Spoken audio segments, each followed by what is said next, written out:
the activities of Samuel. In the midst of the defeats and other calamities that overwhelmed the Israelites, Samuel's authority grew, and respect for him increased until he was acknowledged the helper of his people. His first efforts were directed toward counteracting the spiritual decay in Israel. When he assembled the people at Mizpah for prayer, he sought to distinguish between the faithful and the idolatrous in order to mete out punishment to the disloyal. He had all the people drink water, whose effect was to prevent idolaters from opening their lips. The majority of the people repented of their sins, and Samuel turned to God in their behalf. Lord of the world, you require nothing of man but that he should repent of his sins. Israel is penitent, so please pardon him. The prayer was granted, and when, after his sacrifice, Samuel led an attack on the Philistines, victory was not withheld from the Israelites. God terrified the enemy first by an earthquake and then by thunder and lightning. Many were scattered and wandered about aimlessly. Many were thrown into the openings torn in the earth, and the rest had their faces scorched, and in their terror and pain their weapons dropped from their hands. In peace as in war, Samuel was the type of a disinterested, incorruptible judge, who even refused compensation for the time, trouble, and pecuniary sacrifices entailed on him by his office. His sons fell far short of resembling their father in these respects. Instead of continuing Samuel's plan of journeying from place to place to dispense judgment, they had the people come to them, and they surrounded themselves with a crew of officials who preyed on the people for their maintenance, with all sorts of taxes and charges. In a sense, therefore, the curse with which Eli threatened Samuel in his youth was accomplished. Both he and Samuel had sons unworthy of their fathers. Samuel at least had the satisfaction of seeing his sons mend their ways. One of them is the prophet Joel, whose prophecy forms a book of the Bible. Though, according to this account, the sons of Samuel were by no means so evil as might be inferred from the severe expressions of the Scripture, still the demand for a king made by the leaders of the people was not unwarranted. All they desired was a king in the place of a judge. What enkindled the wrath of God and caused Samuel vexation was the way in which the common people formulated their demand. "We want a king," they said, "that we may be like other nations," which was exactly what God did not want. He wanted a separate people. The reign of Saul. There were several reasons for the choice of Saul as king. He had distinguished himself as a military hero in the unfortunate engagement of the Philistines with Israel, under the leadership of the sons of Eli, when Goliath captured the tables of the law. When Saul heard of this in Shiloh, he marched 60 miles to the camp, wrestled the tables from the giant, and returned to Shiloh on the same day, bringing Eli the report of the Israelite misfortune. Besides, Saul possessed unusual beauty, which explains why the maidens whom he asked about the seer in their city sought to engage him in lengthy conversation. At the same time, he was quite modest. When he and his servant failed to find the asses they were looking for, he said, "My father will be looking for us," putting his servant on a level with himself. And when he was anointed king, he refused to accept the royal dignity until the Urim and Thummim were consulted. His chief virtue, however, was his innocence. He was as free from sin as a 1-year-old child. No wonder, then, he was held worthy of the prophetic gift. The prophecies he uttered concerned themselves with the war of Gog and Magog, regarding the reward and punishment at the last judgment. Finally, his choice as king was due also to the merits of his ancestors, especially his grandfather, Abiah, a man interested in the public welfare, who had the streets lighted so that people might go to the houses of study after dark. Saul's first act as king was his successful attack on Nahash, king of the Ammonites, who had ordered the Gileadites to remove the injunction from the Torah barring the Ammonites from the congregation of Israel. In his next undertaking, the campaign against the Philistines, he displayed his piety. His son Jonathan had fallen under the severe ban pronounced by Saul against all who tasted food on a certain day, and Saul did not hesitate to deliver him up to death. Jonathan's trespass was made known by the stones in the breastplate of the high priest. All the stones were bright, only the one bearing the name of Benjamin had lost its brilliancy. By lottery it was determined that its dimmed luster was due to the Benjamite Jonathan. Saul desisted from executing Jonathan only when it was revealed that he had transgressed his father's command by mistake.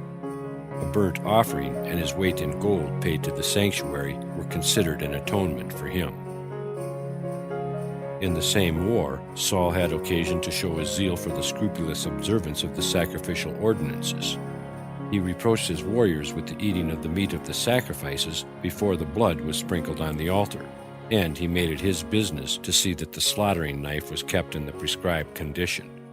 As a reward, an angel brought him a sword, there being no one besides Saul in the whole army to bear one. Saul manifested a different spirit in the next campaign, the war with the Amalekites, who, at the bidding of God, he was to exterminate one and all. When the message of God's displeasure was conveyed to Saul by the prophet Samuel, he said, "If the Torah ordains that a heifer of the herd be beheaded in the valley as an atonement for the death of a single man, how great must be the atonement required for the slaughter of so many men? And granted they are sinners, what wrong have their cattle done to deserve annihilation? And granted that the adults are worthy of their fate, but what have the little children done?"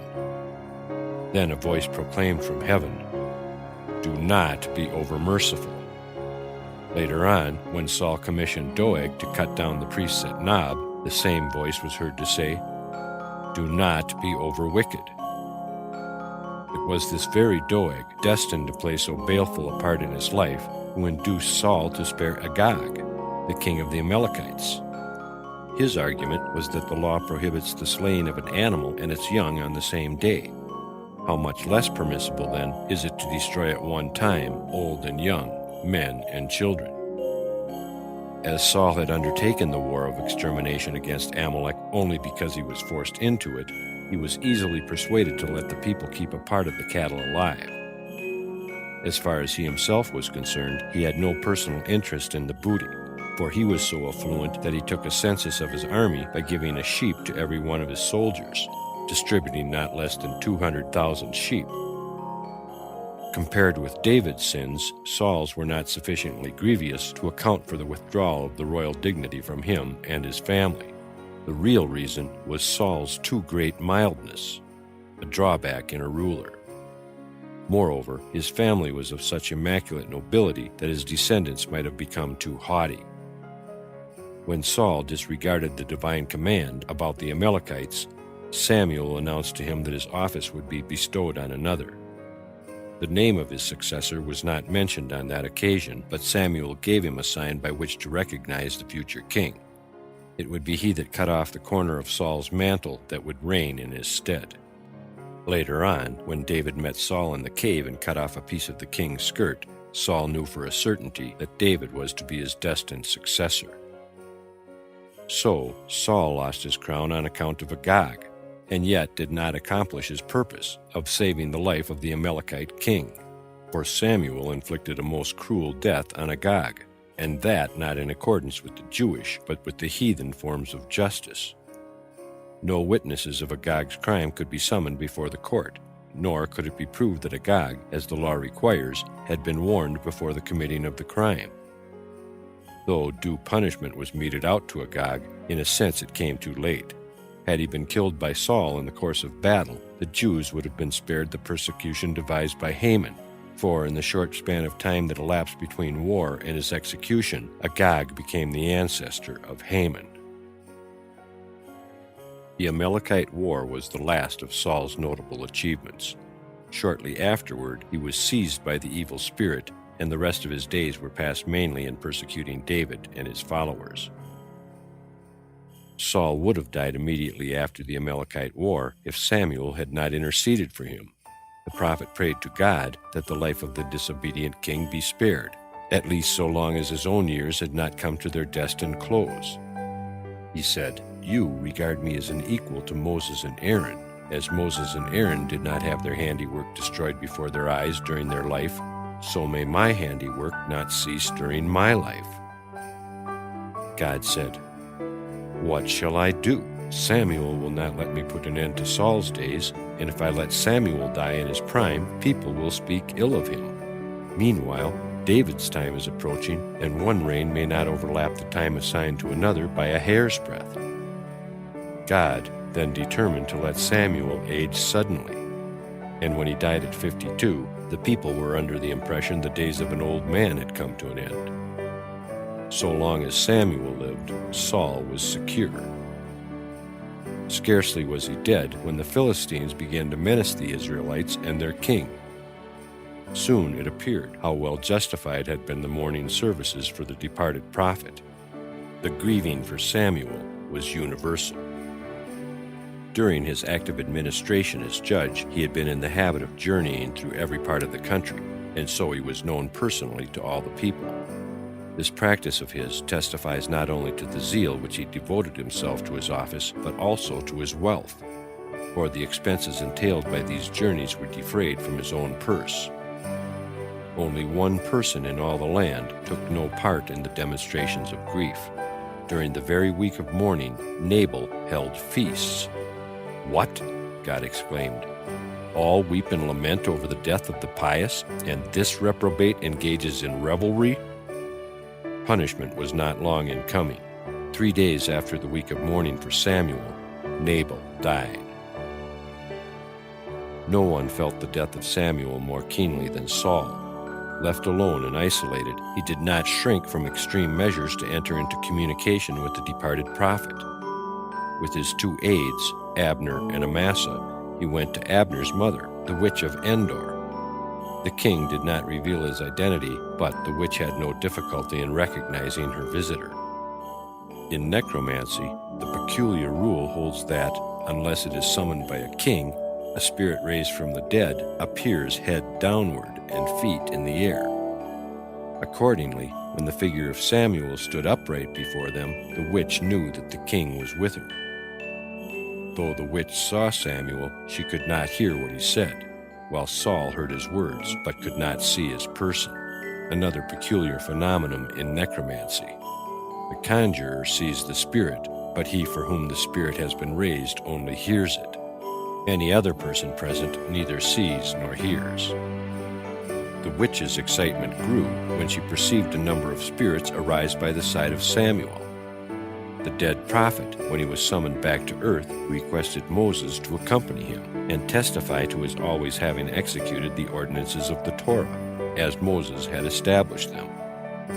With these 2 great leaders, a number of the pious arose, all believing that the day of judgment was at hand. Samuel was dressed in the upper garment his mother had made for him when she surrendered him to the sanctuary. This he had worn throughout his life, and in it he was buried. At the resurrection, all the dead wear their grave clothes, and so it came about that Samuel stood before Saul in his well-known clothes. Only fragments of the conversation between Samuel and Saul have been preserved in the Holy Scriptures. Samuel reproached Saul with having disturbed him. "Was it not enough," he said, "for you to enkindle the wrath of your Creator by calling up the spirits of the dead? Must you also change me into an idol? For is it not said that as the worshippers are punished, so also shall be the worshipped punished?"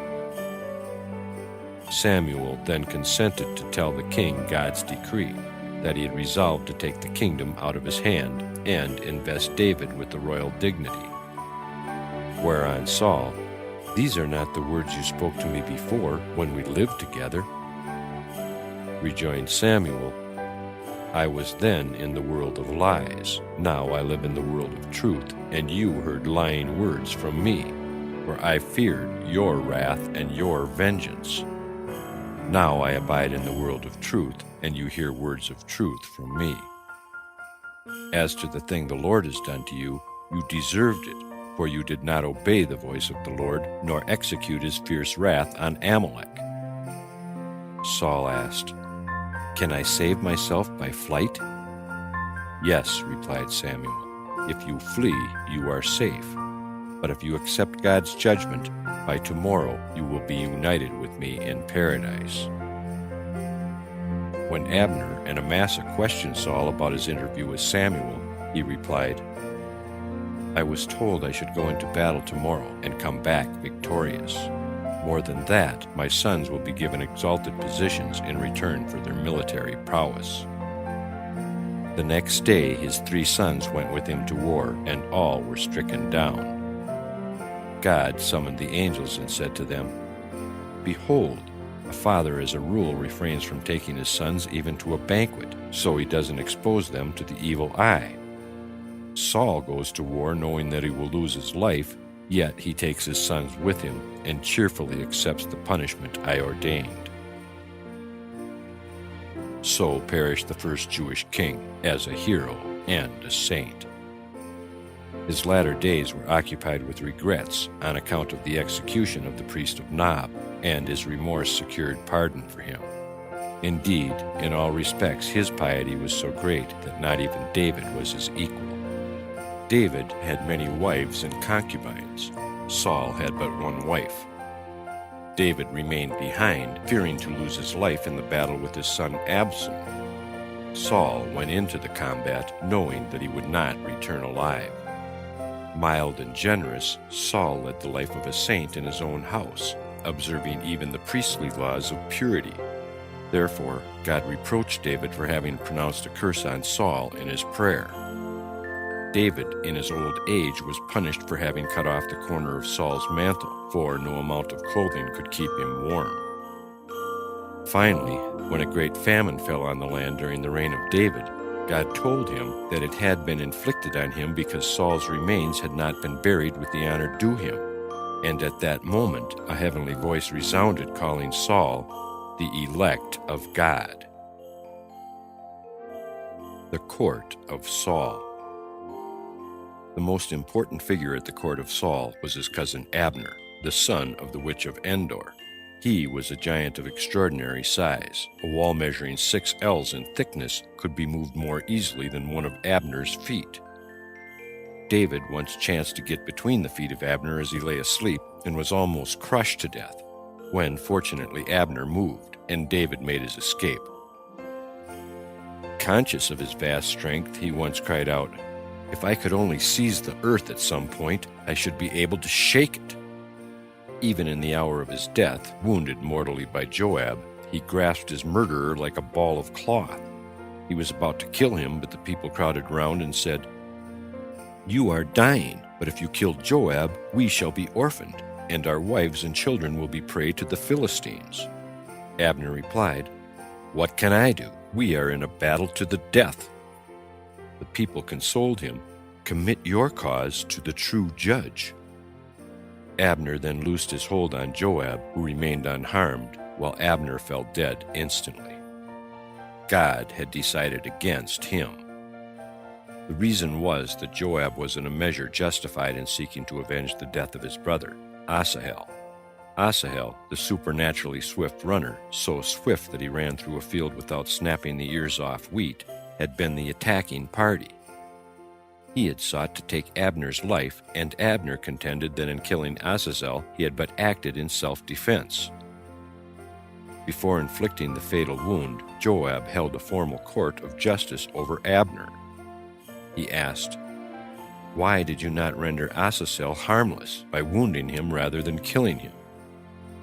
Abner replied that he could not have done it. "What?" said Joab incredulously. "If you were able to strike him under the 5th rib, do you mean to say that you could not have made him helpless by a wound and saved him alive?" Although Abner was a saint, even a lion in the law, he perpetrated many a deed that made his violent death appear just. It was in his favor that he had refused to obey Saul's command to do away with the priests of Nob. Yet a man of his salt should not have rested content with passive resistance. He should have interposed actively and kept Saul from executing his bloody design. And, granted that Abner could not have influenced the king's mind in this matter, he is responsible for having frustrated a reconciliation between Saul and David. When David, holding in his hand the corner of the king's mantle, which he had cut off, sought to convince Saul of his innocence, it was Abner who turned the king against the suppliant fugitive. "Concern yourself not about it," he said to Saul. "David found the rag on a thorn bush, on which you caught the skirt of your mantle as you passed it." On the other hand, no blame can be attached to Abner for having taken the cause of Saul's son against David for 2.5 years. He knew that God had designated David for the royal office, but, according to an old tradition, God had promised 2 kings to the tribe of Benjamin, and Abner considered it his duty to transmit his father's honor to the son of Saul, the Benjamite. Another figure of importance during Saul's reign, but a man of radically different character, was Doeg. Doeg, the friend of Saul from the days of his youth, died when he was 34 years old. Yet at that early age he had been president of the Sanhedrin and the greatest scholar of his time. He was called Edomi, which means not Edomite, but he who causes the blush of shame, because by his keen mind and his learning he put to shame all who entered into argument with him. But his scholarship lay only on his lips. His heart was not concerned in it. His one aim was to elicit admiration. Small wonder, then, that his end was disastrous. At the time of his death he had sunk so low that he forfeited all share in the life to come. Wounded vanity caused his hostility to David, who had got the better of him in a learned discussion. From that moment he bent all his energies to the task of ruining David. He tried to poison Saul's mind against David by praising the latter inordinately, and so arousing Saul's jealousy. Again he would harp on David's Moabite descent, and maintain that on account of it he could not be admitted into the congregation of Israel. Samuel and the other prominent men had to bring all the weight of their authority to shield David against the consequences of Doeg's sophistry. Doeg's most grievous transgression, however, was his informing against the priests of Nob, whom he accused of high treason and executed as traitors. For all his iniquitous deeds he pressed the law into his own service, and derived justification from his conduct from it. Abimelech, the high priest at Nob, admitted that he had consulted the Urim and Thummim for David. This served Doeg as the basis for the charge of treason, and he stated it as an unalterable halakha that the Urim and Thummim may be consulted only for a king. In vain, Abner and Amasa and all the other members of the Sanhedrin demonstrated that the Urim and Thummim may be consulted for anyone whose undertaking concerns the general welfare. Doeg would not yield, and as no one could be found to execute the judgment, he himself officiated as hangman. When the motive of revenge was on him, he held the life and honor of his fellow man of low value. He succeeded in convincing Saul that David's marriage with the king's daughter, Michal, had lost its validity from the moment David was declared a rebel, and as such, he said, David was as good as dead, since a rebel was outlawed. Hence his wife was no longer bound to him. Doeg's punishment corresponded to his misdeeds. He, who had used the law to his own advantage, completely forgot the law, and even his disciples rose up against him and drove him from the house of study. In the end he died a leper. Dreadful as this death was, it was not accounted as atonement for his sins. One angel burned his soul, and another scattered his ashes in all the houses of study and prayer. The son of Doeg was Saul's armor-bearer, who was killed by David for daring to kill the king, even though the king longed for death. Along with Abner and Doeg, Jonathan distinguished himself in the reign of his father. His military capacity was joined to deep scholarship. To the latter, he owed his position as Ab-bet-din. Nevertheless, he was one of the most modest men in history. Abinadab was another one of Saul's sons who was worthy of his father, so he was sometimes called Ishvi. As for Saul's grandson, Mephibosheth, he too was reputed a great man. David himself did not scorn to sit at his feet, and he revered Mephibosheth as his teacher. The wrong done him by David in granting 1/2 of his possessions to Ziba, the slave of Mephibosheth, did not go unavenged. When David ordered the division of his estate, a voice from heaven prophesied, "Jeroboam and Rehoboam shall divide the kingdom between themselves." David's birth and descent. David, the elect of God, was descended from a family which itself belonged to the elect of Israel. Those ancestors of his who are enumerated in the Bible by name are all men of distinguished excellence. Besides, David was a descendant of Miriam, the sister of Moses, and so the strain of royal aristocracy was reinforced by the priestly aristocracy. Nor was David the first of his family to occupy the throne of a ruler. His great-grandfather, Boaz, was one and the same person with Ibzan, the judge of Bethlehem. Othniel, too, the first judge in Israel after the death of Joshua and Caleb, the brother of Othniel, was connected with David's family. As examples of piety and virtue, David had his grandfather, and more particularly his father before him. His grandfather's whole life was a continuous service of God. Hence his name Obed, the servant, and his father Jesse was one of the greatest scholars of his time, and one of the four who died wholly untainted by sin. If God had not ordained the death of all the descendants of our first parents after their fall, Jesse would have continued to live forever. As it was, he died at the age of 400, and then a violent death by the hand of the Moabite king, in whose care David, trusting in the ties of kingship between the Moabites and the seed of Ruth, left his family when he was fleeing before Saul. Jesse's piety will not go unrewarded. In the Messianic time, he will be one of the 8 princes to rule over the world. In spite of his piety, Jesse was not always strong against temptation. One of his slaves caught his fancy, and he would have entered into illicit relations with her had his wife, Nasbet, the daughter of Adiel, not frustrated the plan. She disguised herself as the slave, and Jesse, deceived by the ruse, met his own wife. The child born by Nasbet was pretended to be the son of the freed slave, so that the father might not discover the deception. This child was David. In a measure, David was indebted for his life to Adam. At first, only 3 hours of existence had been allotted to David, but when God caused all future generations to pass in review before Adam, he asked God to give David 70 of the 1,000 years destined for him. A deed of the gift, signed by God and the angel Metatron, was drawn up. 70 years were legally conveyed from Adam to David, and in accordance with Adam's wishes, beauty, dominion, and poetical gifts went with them. Next, David anointed king.